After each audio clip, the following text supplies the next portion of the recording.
unpacking today's headlines. This is Souls and Liberty in Depth.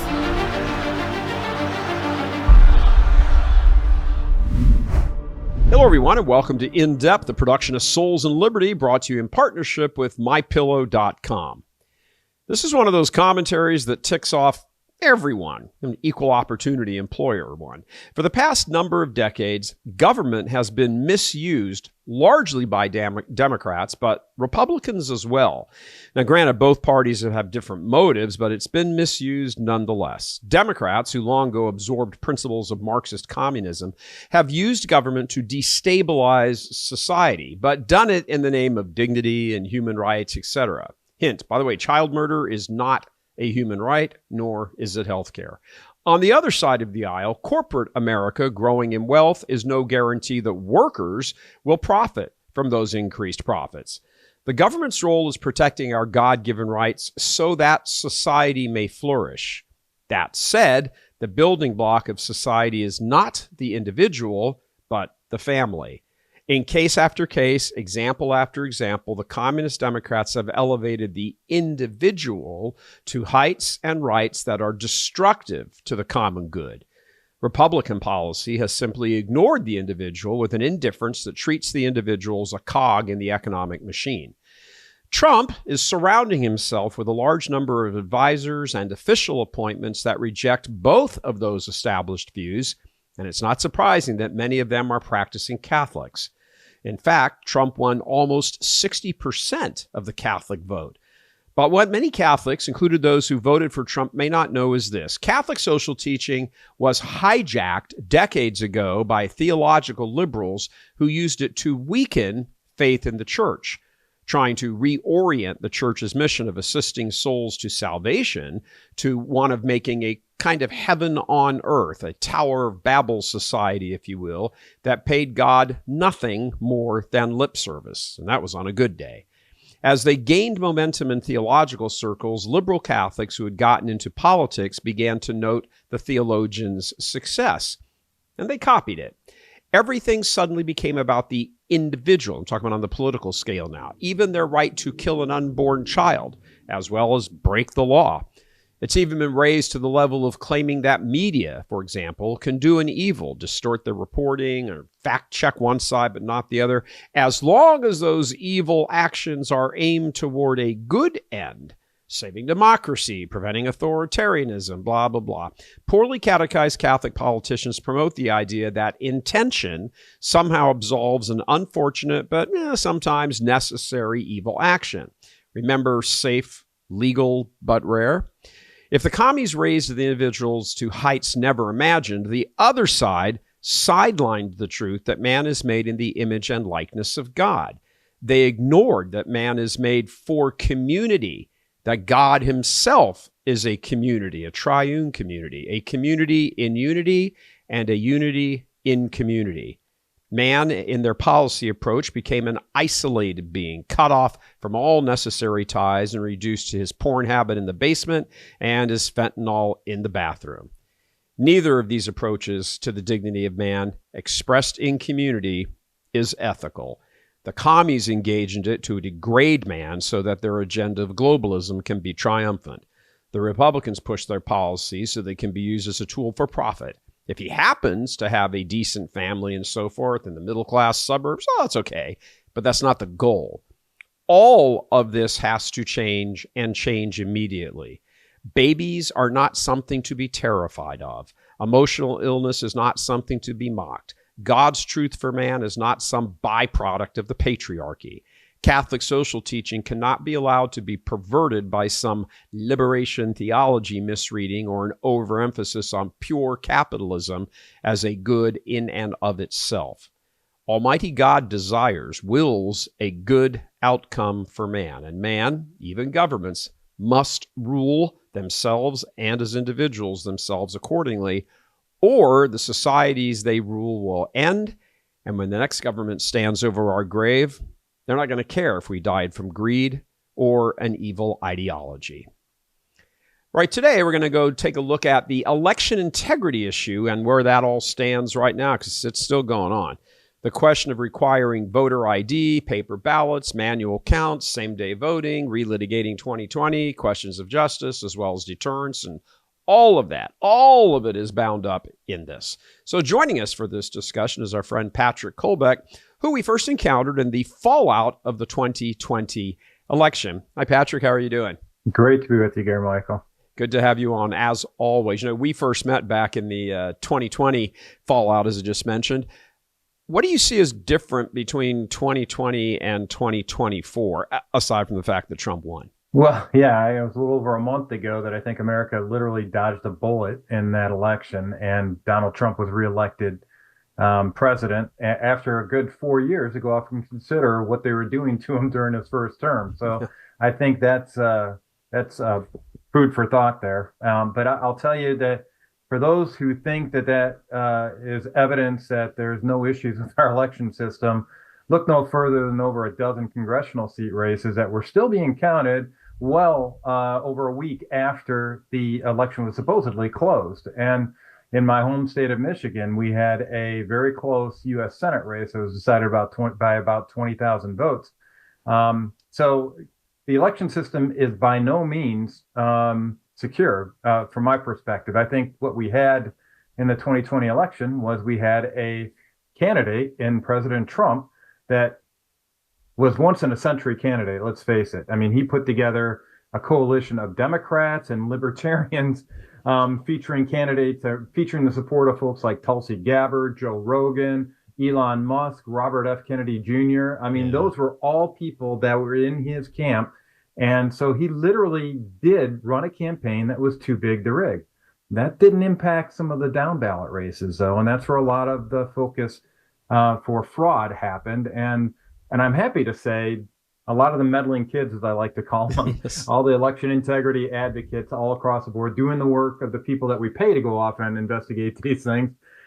We actually caught our own Michigan Secretary of State, Jocelyn Benson, with her hand in the cookie jar during the early voting period prior to this general election. And we caught her by reviewing these daily cast ballot reports.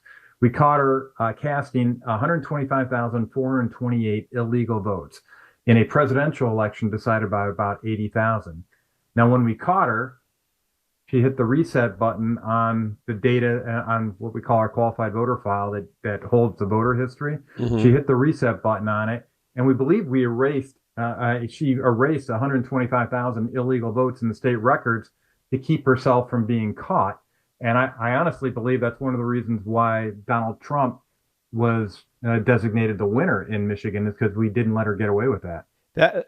Okay, so let me ask you something let me play devil's advocate for a second, because if you go on social media and you listen to the Democrats, they're like, how is it that, all the Congress this and, the 5 states, 7 states, or 5 states that there were, 4 states that there were Senate races in, the Democrats won 3 of them, and all of these seats flipped, the lead, narrowed, and, we think everything looks like it's exactly the same except the presidential race. So Trump cheated. That's their position. Let's open up the books. Then let's open up the books. We can agree on the need for examining what happened in the election. You'll notice that there's only one side of the equation, though, the political equation, that's looking for more transparency. Yeah. And that's typically the folks with an R next to their name. Right. And we called for this before the election. Mike Lindell, who I work with, we had an initiative called the Election Confidence Project, and said, all right, before the election, no matter who's declared the winner in the presidential race, we need an audit in all 50 states, a professional audit, not just a recount of the ballots. I mean, look at the voter rolls, look at the voter history, peek behind the curtain, see how these machines are connected to the internet and who they're talking to. I mean, everything, digital, physical records. Do you hear any of those folks in social media land calling for that level of transparency? No, because you're going to find out that they got a lot of illegal voters in there, that they've got a lot of folks that don't even exist. There's a lot of people that cast votes that didn't even know they cast votes. They don't want to go down in there because they've got a cheating system down, and they're just waiting for the next candidate beyond President Trump to go off and hit the go button on that. And that's going to happen as early as the midterms in the 2026 election, which is important here in Michigan because it's a reset of our whole state government, executive branch, Senate, House, everything. And then, but in 2028, we got another presidential election. So we've got really about 2 years optimistically here to fix this and restore confidence in the election system. I think it starts with a serious audit of the election systems in all 50 states. I don't care if you're a red state, you're a blue state, you're a purple state. They all need to be examined because we've seen evidence of election malfeasance in every single one of them. Yeah, even a deep red or a deep blue state. I mean, you want clean voting. You want a clean voting record. These people are allowed to vote. This percentage of them did vote. And here's how the percentage voted. I mean, it's not that difficult a concept to grasp. I've got like 500 questions ripping around in my head right now. Let me go back to the Jocelyn Benson thing for a moment, since that's in your own backyard there with Michigan. By the way, how's the weather in Michigan right now? It's actually kind of warmed up. We were talking earlier about the little fog that we had out in the back. And so we had a bunch of snow on the ground. And then when it starts warming up, we got a little bit of an inversion that keeps all the cold temperature up above and the warm temperatures down below, warm air down below. And anyway, it's I have no complaints. So I'm living in Michigan. I love the weather inside and out. And I'll tell you, when I used to live out in Alabama and Florida and even California, I used to miss the change of season. So I appreciate it. All right. Well, you can have them. I know. I'm happy to tell you Texas, that it's 80 degrees right here in Houston right now. Yeehaw, not a cloud in the sky. It's great. So look, turning back to Michigan here for a second after a little meteorological diversion, what exactly had inspired you and your group to look at the databases in Michigan, voter database in Michigan, and how did you find what was wrong, and how was it able to get out into the blogosphere enough that it actually caused Jocelyn Benson to do something so she doesn't get nailed by this? Great question. Well, it starts with. This is actually about 4 questions, but anyway, sorry. Yeah, no. But it starts with having an understanding of how they stole the elections. Right. If you don't believe that they're involved in stealing elections, you're not going to go off and look at things like the daily cast ballot report. That's what determined this. So we've had groups like the Election Integrity Force. They're the first ones that brought this out through a former Attorney General candidate, Matt DePerno, who was the attorney in the Antrim County lawsuit, if you remember, a while back. Yep. He put out an article or a tweet that highlighted that there were well over 100,000 multiple votes cast, i.e. illegal votes cast in the per the daily cast ballot report. I have a couple other good friends that I work with that I went off and validated the data that was out there. And both of them independently validated it and came up with a number of 125,428 multiple ballots, all by looking at this standard report that the Secretary of State was issuing called the Daily Cast Ballot Report. It gives you a list of the people's voter IDs, when they voted, and what address they voted from. And it was interesting because some of these people were allocated as many as 29 illegal votes. And I'm not convinced many of these people even knew that their names or their voter IDs were being used to kind of as a slush fund for inserting ballots into the system here. But I'll tell you, the fact that we were monitoring it, that we detected it, is pretty important. And what's even more interesting, I think, is the reaction from the Secretary of State afterwards. Right. She came out and declared that it was just a reporting error. It was a formatting error in the report. Right. And if you go up to their website, you can see that.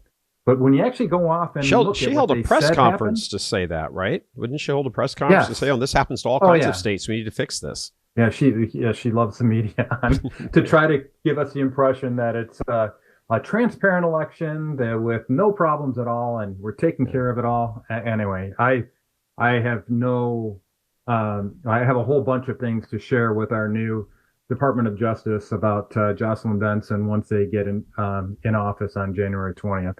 But having said that, what we've got is we went off and analyzed all the data from the Daily Cast Ballot Report and tried to replicate what she was asserting was a format error, and it just doesn't hold water. Mm-hmm. And so, without going into all the details, all the SQL query and database manipulation, issues that are surrounding this.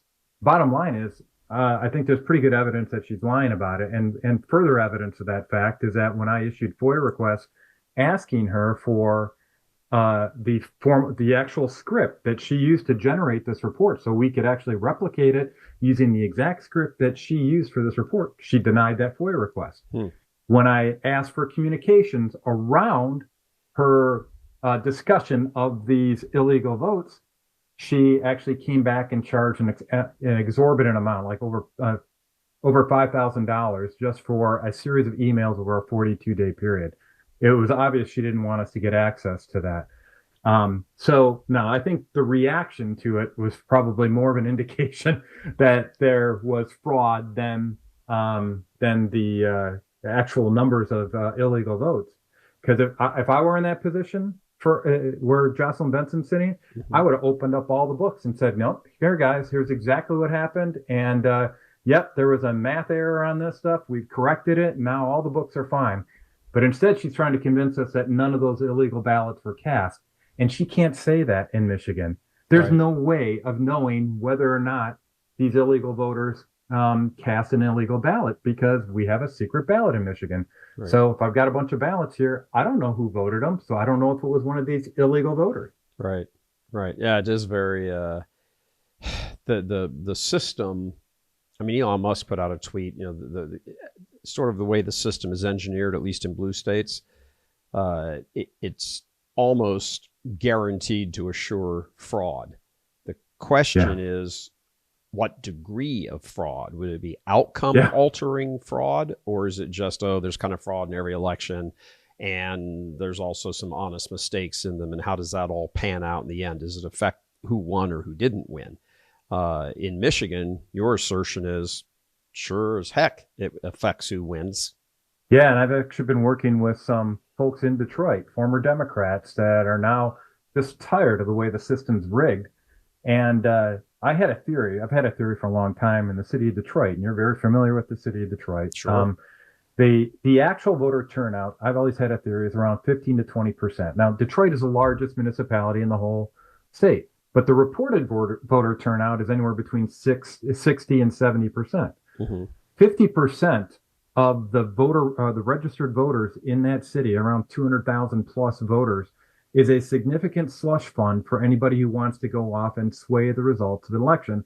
And now we got folks in Detroit that are actually going off and validating that I was over the target with that assumption, and they're highlighting how their identities are being falsely used to cast votes in the city of Detroit. So you're going to hear more about this, because I don't think the folks that are engaged in this are going to let go of it at all. But I'll tell you, because I think Trump built this broader tent, because people are getting so sick and tired of being lied to, that they're standing up, and that's a good thing. So, you see a lot of this on in social media, which of course is now the new media. We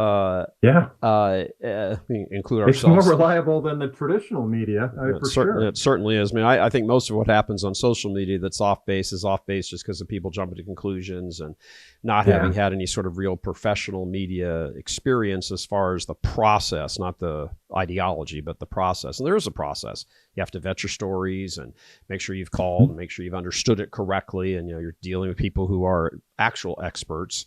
Or have a lot of firsthand experience in much of what it is they're doing. You as the reporter typically don't. You don't. You might get sort of the big picture, but until you drill down and talk to various people who are professionals in the area, as well as they've just had their hands in the pie for a very long time. Until you do that, you really you might screw up because you've misunderstood something. And but anyway, the difference. But on social media, what you're hearing a lot these days is that we just need to go back to the way it was. And let me run this by you. Everybody has to produce voter ID. Trump won every state where voter ID had to be presented, and Harris won every state where it did not. I mean, that's an immediate, why is that happening? Why shouldn't everybody have to show a voter ID in person? So, you need voter ID, same day voting, same day counting, get rid of mail-in ballots. If there's exceptions for absentee, you're going to be out of the country or in the military or something like that. It's a legitimate thing. You still have to apply for it. You just don't get it in the mail and then mail it back. All of these sorts of things. I remember when I was a kid, you used to know who won the presidency before you went to bed. And that was including California also. It was late. It was like 1 or 2 o'clock in the morning, but you knew. How did we get to this point here where all of a sudden it's machines doing the counting and, the machine jammed up and, it connected to the internet and didn't connect. All of a sudden votes flipped because some algorithm got put in backwards or the disk got put in upside down or whatever. Have they overcomplicated things on purpose to allow cheating, or have they overcomplicated things and some people took advantage of it to cheat? I think that, here's 2-word explanation for the rise of electronic voting systems: dangling chads. So you remember back in 2000, we had the punch ballots and they said, nope, we have to get something much more reliable than that. So let's go off and introduce electronic voting systems. Right. And prior to that, we used to know how to count by hand. So we used to have hand tabulation. We used to be able to go off and say, well, vote for John. Oops, vote for Sue. Vote for John. Vote for Sue. Just check them off. And ever since Common Core math hit the waves, I guess we've kind of given up on the old counting thing. So, but I'll tell you, that's the way to go going forward. So that when you're talking about your list of reforms that you need to get rid of the electronic voting systems. And I'm saying that not as a Luddite by any stretch of the imagination. You know my background. I'm an aerospace engineer. I'm a certified Microsoft small business specialist. I've deployed systems like this for enterprise level customers all across the country, and actually all across the world. And so when you understand the degree of rigor and professionalism that goes into making sure that these systems are actually secure from manipulation, you'll understand why folks like me are calling for the removal of these electronic voting systems, because they are being deployed in a way all across America that does not ensure the security of our elections. I'll just give you one case in point. Sure. I witnessed the Detroit public accuracy test this year before the election. And, these public accuracy tests are intended to give the public confidence that these machines are actually tabulating the results correctly. Now in Detroit, there's over 400 precincts. I think it's 402 this last election. There's over 400 precincts. And so when you go to the public accuracy test, and you know that each one of these precincts has like a tabulator, an electronic voting system tabulator. In case of Detroit, it's a Dominion tabulator known as an ImageCast precinct tabulator. And so you'd expect to see 400 plus tabulators for their public accuracy test. That's not what you get. When you walk into the Detroit Elections Bureau, you walk in and there's 12 tabulators. 12. And not one of them is actually deployed in support of the election operations. But they conducted a public accuracy test. It was all dog and pony show. And I'm telling you, as somebody who worked on the space program, when we had a critical infrastructure component, we wouldn't get away with that kind of stuff here. Because the stuff that I worked on was a life support system for astronauts, and you didn't have a chance to go off and correct it once it was put up in orbit. So you wanted to make sure that it was done right, and there was no problem, no chance of error. We just completely whitewashed the whole idea of certification and testing here on our electronic voting systems. And that alone, for me, tells me get rid of these machines. There's a lot more reasons, though, but I'll tell you, it's just a dog and pony show. Do you think that does Congress? This is a question that keeps coming up. Can't seem to get a can't seem to get a really clear answer. Maybe it's because it's not, figured out in the courts or something yet. But it seems to me that, it doesn't seem to me, it is the case that on election day, there are 50 different state elections, and that each state elects its electors to go into electoral college and vote, cast their votes for president and all that business. Fine. That's the federal side of the house. There's also almost always some sort of state ballot initiative, state offices, whatever on the ballot as well. Is it possible? And look, a state can run its statewide elections for its state offices and county offices and municipal dog catcher and whoever wants to do it any way it wants to. That's that state. However, when you're voting for federal officers that affect more than that, just that state, like president or whoever, senators, congressmen, I mean, they all go and vote in the federation of the states in D.C., and all the rest of the states are necessarily impacted by that. Is there a way to make states conduct their voting in such a way that they are all doing, on paper, hand counting, no machines, I mean, all the stuff, maybe make Election Day a national holiday, whatever it is. Does Congress have the power to do that? No, not like you were talking about, at least not in a broader sense. And even if you were to, they have more authority in federal elections than they do in state-based elections. So we all recognize that. But I'm kind of one of those strict constitutionalists, and I look at Article 1, Section 8. That's the only enumerated powers that Congress is supposed to have. And the idea of telling states how to conduct elections isn't listed in Article 1, Section 8.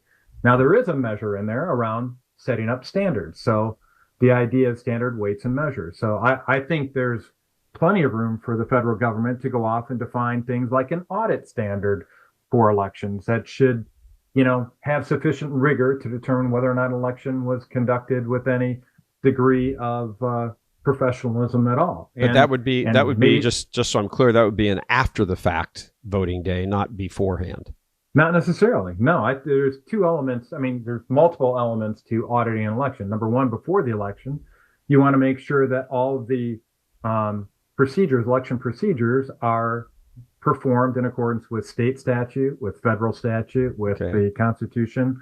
You also want to make sure that the voter rolls are all clean, that they don't have illegal voters on there. So there's a significant pre-election component to it. And there's also, obviously, as we were talking about, a post-election component to it as well. And for those that are a little foggy on all this, one of the things that I've done for Michael Lindell is I put together an election results analysis handbook. So one of the first questions everybody has is, hey, how do I know whether or not this election was done on the up and up? Well, if you go to electioncrimebureau.com, right on the front page, you can download a handbook, and it'll walk you through step by step all the questions you need to be asking, all the different activities you need to be asking, just like we were talking about here, to determine whether or not an election was conducted with any degree of trust. Let me put up a headline if I can. I'd like your reaction to it. Again, full disclosure to the audience, we've already shown it to you so you could collect your thoughts, but have the audience take a look at this here. It says, mail-in ballot fraud study finds Trump, quote, almost certainly won in 2020. Mail-in ballot fraud study finds Trump almost certainly won in 2020.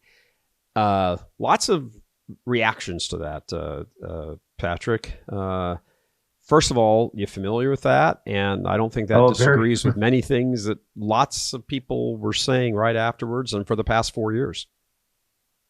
Yeah, for the record, it was Jimmy Carter, believe it or not, that said that mail-in ballot fraud was the biggest fraud mechanism available. He said that a long time ago. And sure enough, this report that you're citing from the Heartland Institute, I thought was extremely professionally done. They walked through a poll that they had given to people that asked them some very fundamental questions about certain election day practices or pre-election practices around casting mail-in votes. And what they found was that I think it was 28.2% of the respondents had actually broken election law by either assisting people filling out their mail-in ballots or other unlawful activities related to that mail-in voting process. And so they made the case with that margin, that Trump would have had sufficient number of electoral college votes in order to win the election.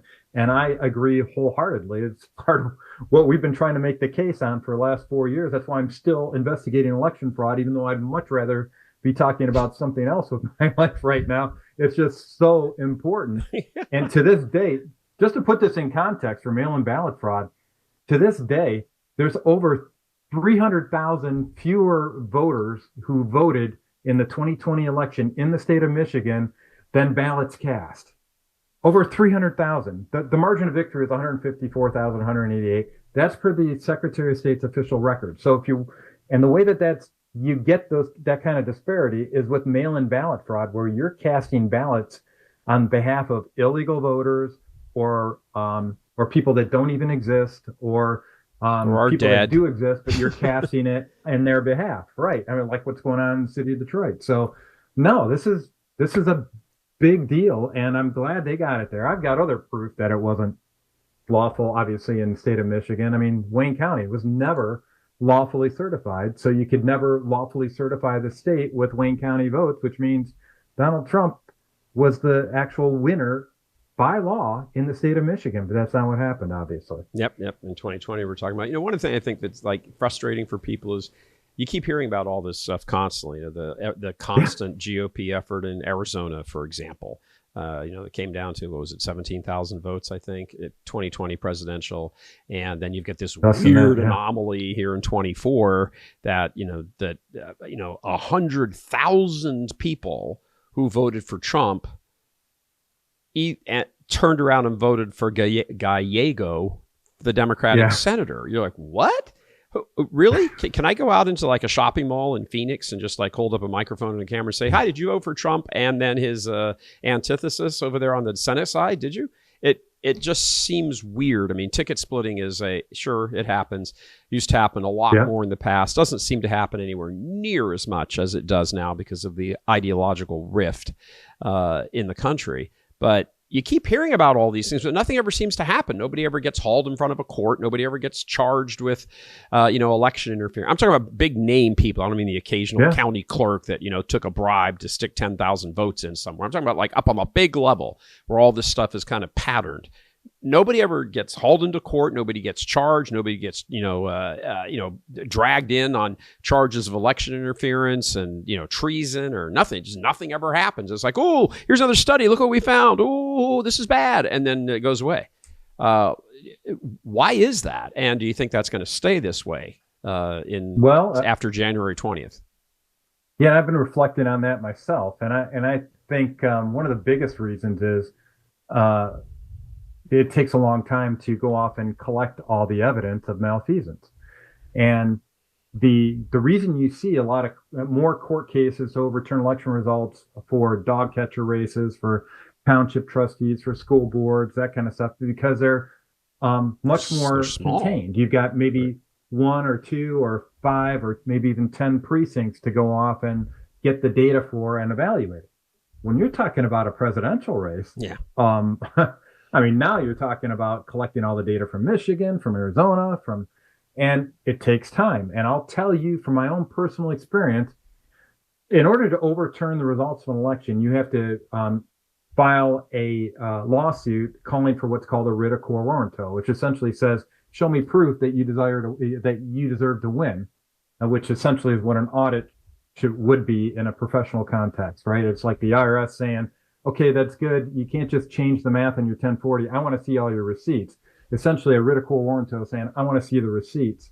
And in order to put together a cogent case on that, you got 30 days to pull that together, or else you start getting lawyers sanctioned, like what happened in the 2020 election. And I'll tell you, I've had FOIA requests for just simple things like the list of people who voted in the state of Michigan. It took them 9 months to get that back to me, and they're supposed to have that data updated within 7 days of the election. Right. So they are deliberately kind of pushing all these election documents and election records behind the curtain, the Wizard of Oz curtain here. And unless you get somebody like Toto pulling it back and exposing it all, it's very difficult to get action on it in any expedited manner. Yeah. I think I'm going to start calling you Toto. Yeah.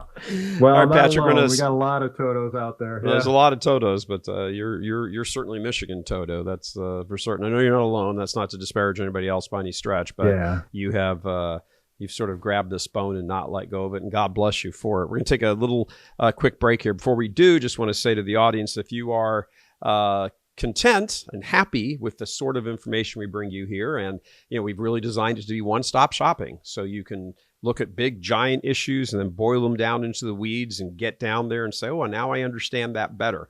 Now, what do I do with that information? How do I do something different? Where do I go with it? It's good to know. You have to know. That's step one, but it's not the end of the game.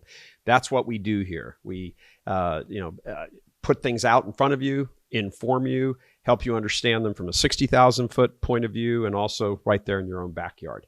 So if you would like to support our work here, please sign up, become a monthly donor, and go to any of those links provided to you, depending on what platform you're watching this on. And we are going to step away and be right back with another question that actually made national news involving Patrick. We'll be right back. I'm excited to announce our Christmas extravaganza is finally here. Get this season's flannel sheets for as low as $59.98. They won't last long, so get them while you can. Our famous My Slippers, they haven't been on sale for over a year. Regularly $119.98, now only $59.98. Our 6-piece towel sets are back in stock with extremely limited quantities, only $29.98. With hundreds of MyPillow products, there's something for everyone on your Christmas list. Bathrobes, duvets, quilts, down comforters, and so much more. So go to MyPillow.com or call the number on your screen. Use your promo code to save on all MyPillow products. For example, flannel sheets for as low as $59.98, or our 6-piece towel sets, just $29.98. But that's not all. I'm extending our 60-day money-back guarantee until March 1st of 2025. Plus, all orders over $75 or more ship absolutely free. All right, welcome back, everyone. We're talking with Patrick Kolbeck from Michigan, who has become a very highly respected go-to source on questions of election integrity. Patrick, you've teamed up with Mike Lindell of MyPillow, and look, full disclosure here, Souls and Liberty is in partnership with MyPillow as an advertiser. And for the record, furthermore, we're happy and proud to be so, to be associated. Patrick, less than a week before the election, ABC News did a story on Lindell and subtly accused him of threatening election workers, or at least trying to intimidate them. Here's the story. Take a look at this headline, and then I want you to respond to it. Election surveys sent by MyPillow CEO linked group prompts FBI referral. Election surveys sent by MyPillow CEO linked group prompts FBI referrals. Patrick, you're quoted in that article. So again, in the interest of full disclosure, tell us briefly about your connection to Mr. Lindell, and then give us the background on the story. Well, I'm not only quoted in the article, I'm the source of the whole story for that article, because it was the survey that I put out on Mike's behalf that led to the story. And here's a big picture background on it.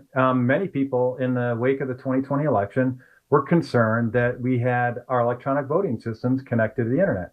Mike was one of the first people to make that a big issue nationwide. He put out a series of documentaries, one starting off with Absolute Proof, just highlighting how he had evidence that there were cyber attacks against our national election infrastructure that featured internet connections. When I served as a certified poll challenger out in Detroit during the 2020 election at the TCS Center, I observed as a certified Microsoft small business specialist. I'm an IT geek. I've set up these networks before. All the tabulators and adjudicator workstations were connected to the internet. So this is kind of a big deal. Sure it is. But whenever we talked about that, everybody said, no, these machines are not connected to the internet. Matter of fact, that night when I was a poll challenger, I had all the election officials tell me, no, they're not connected to the internet. And I say, guys, just move your little mouse over that bottom right-hand corner there. There's a little icon in there. When you roll over it, it says internet access. All right. They refused to do that. And they said, trust me. Well, I don't trust them. Yeah. And so in the wake of this, all right, so Mike has been passionate about exposing the fact that they're lying to us about these internet connections. And so I thought it was rather interesting when I came across an organization called the Election Integrity Isaac Center. So we talked about these elections being critical infrastructure components. Well, when you get designated as a critical infrastructure of the United States, you get one of these Isaac centers, which is like a big war room that's monitoring the status of the integrity of that particular sector, whether it's gasoline supply, food supply, whatever. In this case, it's elections. And they contracted, the federal government contracted with an organization called the Center for Internet Security to secure our election systems. Right. So these systems that they swear up and down are not connected to the internet.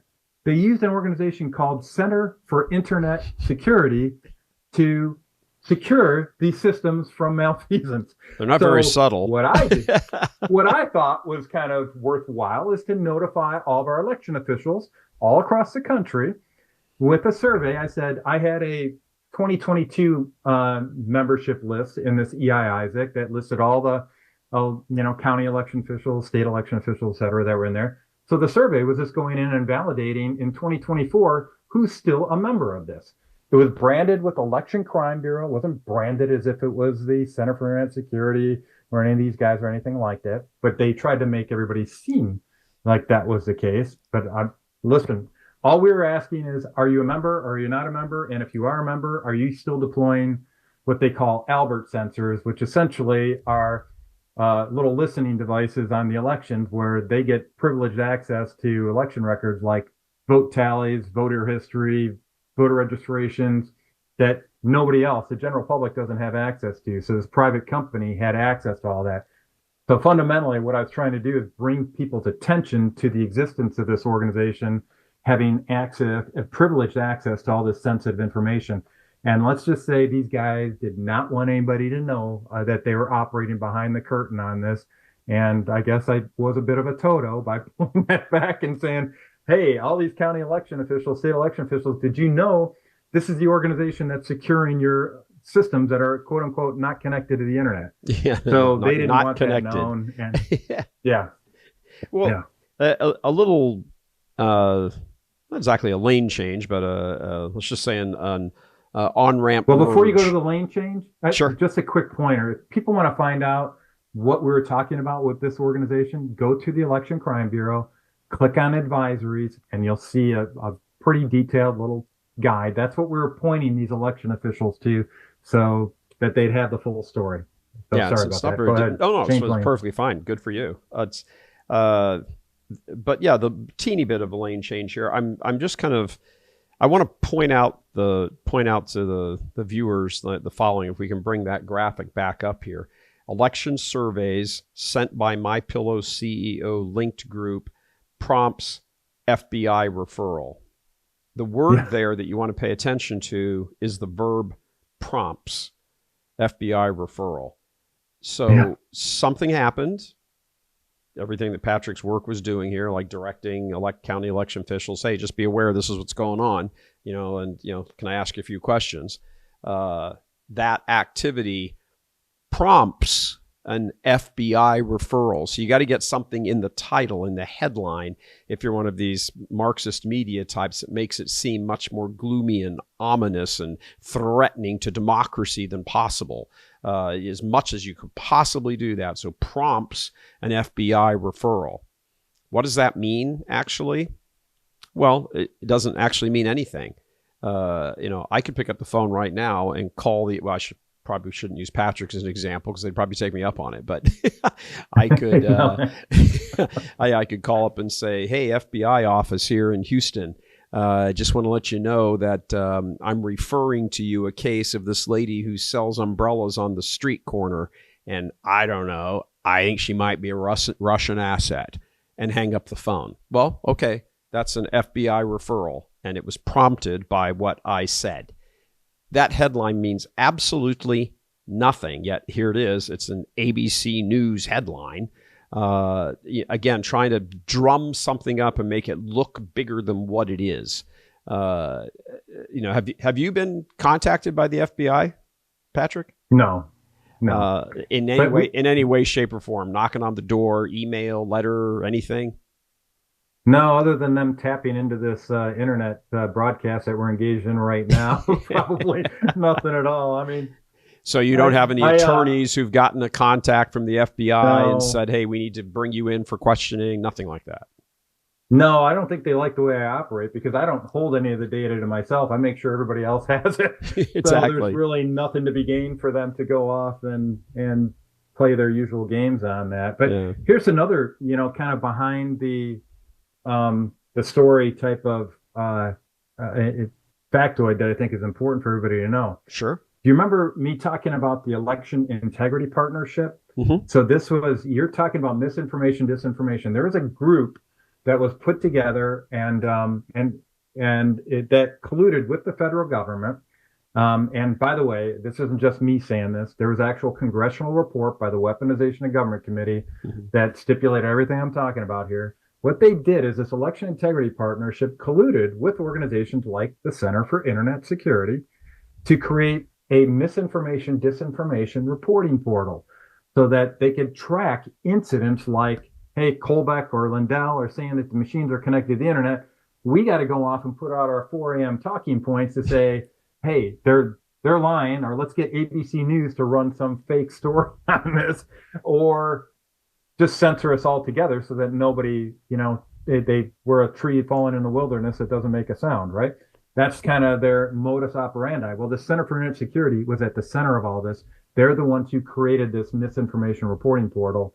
And when you do some more digging into this organization, you find out that they're funded by a cast of pretty bad characters, including the folks behind the Democracy Fund, Piero Madeira, who was bragging about his role in the 2014 coup in Ukraine and other places. So they like playing in elections. These are all former Intel people, former members of the Intel community, the people that signed that letter saying Hunter Biden's laptop was Russian disinfo.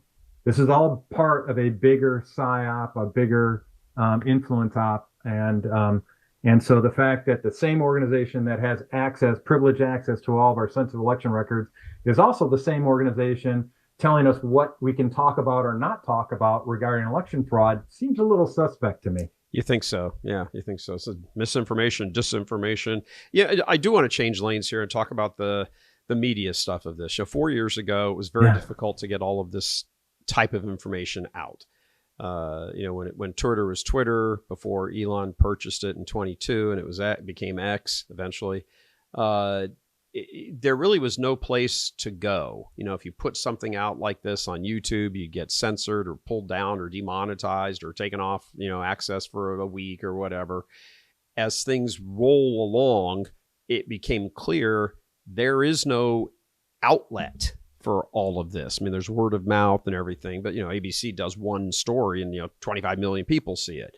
You spend a year doing the story and 25,000 people see it. So talk to me, it just your own personal experience, your own personal thoughts on the importance of social media. I don't know if necessarily replacing legacy media right now, but certainly having come to par that maybe even pulled ahead. Yeah, I think you're onto something there, and that's a very important lane for us to be discussing because it impacts more than just what we're able to talk about. It influences elections because the main reason people raise money in elections is to spend money on ads to let people know who they are. And if it's no longer value added to go off and advertise on Fox News or MSNBC or CNN, that's kind of a big deal, and it's got major implications on the way our political campaigns are run. And so I think that the social media actually has started to become the new media. That's where people actually get their information. I was actively censored on a lot of the major networks early on. There's a local radio station here in Detroit that I have confirmation that I was blacklisted because I would talk about election fraud on. And it was one of those major 3-letter radio stations that I won't name here. But I also know that they discouraged Lou Dobbs. Remember the late Lou Dobbs? He was talking about election fraud all the time. And I would be a guest with Lou on his show multiple times talking about election fraud. And what did Fox News do?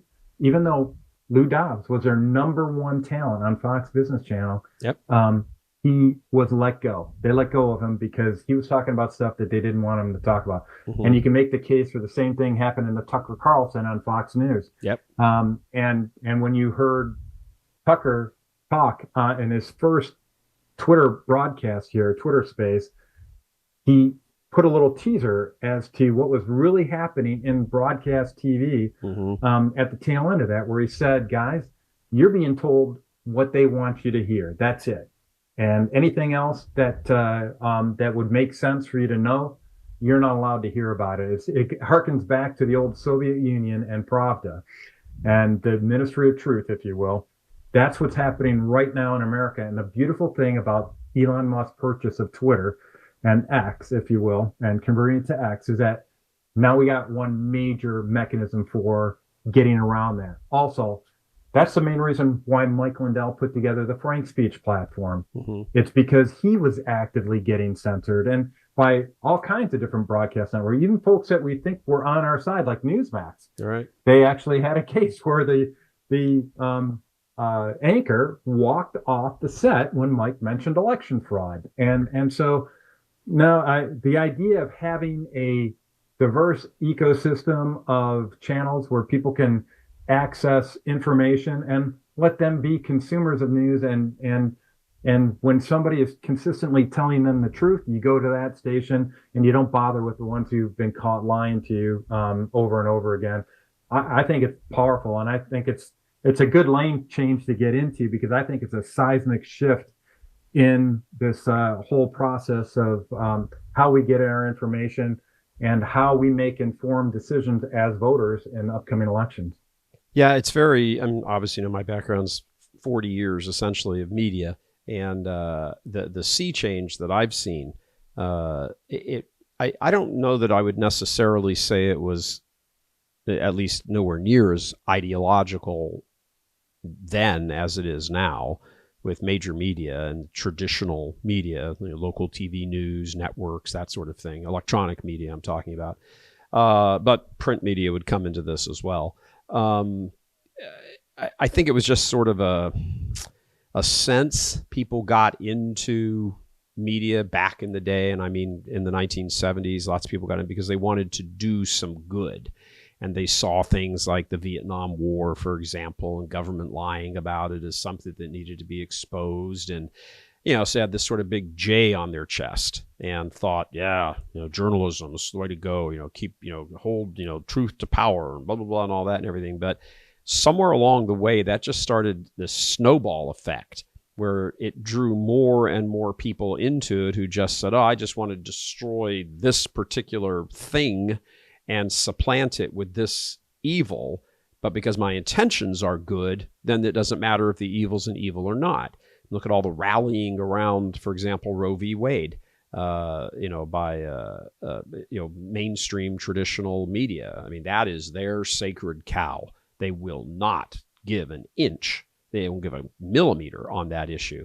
And it starts to just kind of have its own inertia. The forces of attraction start to come in, and they build around it. And anything that touches any of their sacred cows, because it's not just abortion, there's other ones as well, that's it. They have to be demolished, destroyed, and a whole paradigm shift happens. I've watched that happen in my career over 40 years. I mean, what I see now as TV news, local or national, or cable, which didn't exist when I first got in, to what it is now. Oh my gosh, are you kidding me? It's that somebody like Adam Schiff can just walk around on, network Sunday morning news shows and keep saying Russia, Russia, Russia, Russia, Russia, Russia. We have to have integrity in the government. And, and they ask him what's his favorite color in response.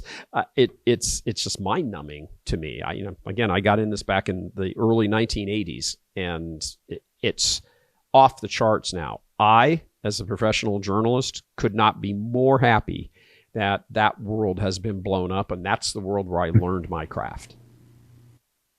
Yeah, well, I for one am happy that it's getting blown up and we have alternate pathways, because it's not just a matter of ideological bent. This is a case where lives are getting impacted significantly on the basis of some of this rhetoric that's being put out there. We have the January 6ers, for example, that have been incarcerated, I would submit, for because of the frenzy that was worked up with the false reporting in the wake of the election. Mm-hmm. We talked about the Election Integrity Partnership, but the same organization, the same collusion identified by the Weaponization of Government Committee in Congress, also tracked something called the Virality Project, which dealt with our response to COVID. Right. And they were pushing the same sort of censorship and misinformation around COVID that they've been doing with the elections as well, and how many people died as a result of the information that they were pushing out via that controlling of information. So yeah, I think more competition is better, which is another reason why, back to our discussion on how to fix our elections and how to restore integrity on it, the idea of 50 laboratories of democracy for me is something pretty powerful. And I want to make sure however we promote that we can promote it. There's a lot of people that are trying to push, for example, to get rid of the Electoral College and replace it with national popular vote. And I tell you, no, that's really bad when you centralize elections in that manner, because right now we got 50 firewalls, to use an IT perspective on this. And when California wants to give a ballot to everybody with a pulse, and some people without a pulse, and some who don't have a pulse, right? Right, exactly. You got to find a way to protect yourself and insulate yourself from that in the other states. And so I love the competition. I love the idea of having a market-based environment for news. And sure, there's going to be some folks pushing some garbage out there, but eventually, people are going to recognize which ones are the National Enquirer news sources and which ones are honestly trying to get the truth out to everybody. Yeah, no, well said. I think that's the, it really is moving forward. I mean, there's a question I saw, or a poll, whatever. I don't know, it was not a joke poll, it wasn't any big organized thing, but it was still to the point. Yes or no, do you think that Elon Musk will be the last, how do they phrase it? The most influential person in American democracy in the last 100 years? And Elon actually retweeted it, or I don't know what you call it, re-X'd it, whatever it's called now. But I don't know. Sent it out again. X just doesn't work as a verb like tweet does. No, it doesn't. But he's answered it, and he said, not in the last century, but maybe in the last 5 years. Yeah, he has got some of those pithy remarks on social media I've ever come across. They're very, very funny. And some of the things he reposts with the emojis of like somebody crying, laughing their head off, or, they really are, here is the richest human being in the history of the world. And when you think about that for a moment, we're talking about Caesars, who controlled a third of the world, and some of the monarchs of Europe in the Middle Ages and prior to that, who controlled huge swaths of everything. Here is the man sitting on top. Like, if the world were to end today, he would win richest man in history award. And I don't know what that does for his salvation, but anyway, at least in that narrow category, that's where it is. And I mean, he says something. It's like the old E.F. Hutton commercials. Those people may not be familiar with the E.F. Hutton, the brokerage house. They used to run these ads about themselves, saying that we're so important that no matter what's going on, if we talk, everything stops and people listen. So they shot these series of commercials, aired these series of commercials of like all the restaurant did. Remember those? Everything is like, and my broker's E.F. Hutton. When E.F. Hutton says, people listen. Yeah, and everything stopped in the restaurant. And anyway, it was just funny, but it's kind of like that on social media. It is very much like that when Elon, tweets something out. That's why the Democrats are going out of their minds trying to figure out how to censor him. Can we bring charges against him? We've only got 30-something days left. We need to get rid of him. We need to end him. Blah, blah, blah, blah. As a matter of fact, today the lawfare is rampant. Yeah, we've got exactly 1 month. Thank God we're past the halfway point of the transition. Patrick, we're going to wrap up here. I want to tell you thanks very much for being on. As usual, always great insights. Everything. This is what we do here at In Depth. We go in depth with smart, intelligent people who have their fingers all over this stuff all the time. So, and can provide great insights. And this is how it works. And this is how you hold on to a republic, by getting into the details. Patrick, thanks very much for coming on, brother. Really appreciate it. Hey, great to be with you. Thank you. Thank you. All right. And before we leave today, just an appeal that if you like what you do, what you see here, how we do things here at Souls and Liberty, please just consider a donation to keep us up and running. Just click on the provided link. The patriotic movement needs to be firmly grounded in correct theology and philosophy, or it will be subverted. That's what we present each day here on Souls and Liberty. Thanks for joining us. I'm Gary Michael Vorse, coming to you from Houston, Texas. Yeehaw! God love you.